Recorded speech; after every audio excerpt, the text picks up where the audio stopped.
కేదార్ భోజనం చేస్తూ ఉండగా మేఘన వడ్డిస్తూ ఉంటుంది. కేదార్ విసుగ్గా, నువ్వెందుకు వడ్డిస్తున్నావు మేఘన, జగదాత్రి వడ్డిస్తుంది కదా, నువ్వు వెళ్ళి కూర్చొని తిను అని అంటూ ఉంటాడు కేదార్. అప్పుడు వైజయంతి ఇలా అంటూ ఉంటుంది, ఇప్పుడు దాత్రికి పనుంది కేదార్, తను వెళ్ళి చక్కగా రెడీ అవ్వాలి అని అంటూ ఉంటుంది వైజయంతి. బామ్మ ఇద్దరు. అప్పుడు కేదార్, జగదాత్రి రెడీ అవ్వడం ఎందుకు అని అనగానే, జగదాత్రికి ఇప్పుడు పెళ్లి చూపులు కేదార్ అని మేఘన బామ్మ ఇద్దరు ఒకేసారి చెప్పేస్తారు. అప్పుడు జగదాత్రి కేదార్ ఇద్దరు షాక్ అవుతారు. దాత్రికి పెళ్లి చూపులా అని నోరు తెరుస్తాడు కేదార్. అవును అని అంటూ ఉంటుంది మేఘన.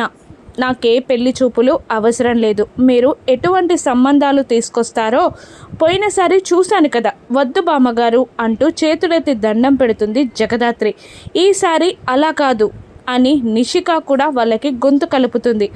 అదిగో వచ్చేసినట్టున్నాడు అని అంటూ కార్ సౌండ్ వినబడగానే బయటికి పరుగులు తీస్తుంది మేఘన బామ్మ. కారు వచ్చి ఇంటి ముందు ఆగుతుంది. కొంతమంది దిగుతారు. పవన్ ఎక్కడ అని అడుగుతూ ఉంటుంది మేఘన. అప్పుడే ఇంట్లో ఉన్న స్టెప్స్ దిగుతూ వెనకాలకి నడుస్తూ ఒక వ్యక్తి కిందికి దిగుతాడు. బ్లూ కలర్ సూట్ వేసుకొని ఉంటాడు. ఇక్కడ అని పవన్ అంటూ ఉంటాడు. వచ్చిన వ్యక్తిని ఆశ్చర్యంగా చూస్తూ ఉంటారు జగదాత్రి కేదార్. పవన్ అంటే ఎవరు, మళ్ళీ వీళ్ళ జీవితాల్లో ఏదైనా ట్విస్ట్ ఉండబోతుందా, ఈ పవన్ నుండి జగదాత్రి ఏ విధంగా తప్పించుకోనుంది, పవన్కి జగదాత్రి కేదార్లకి ముందే పరిచయం ఉందా, రాను ఎపిసోడ్స్లో చూద్దాం. Thank you for watching.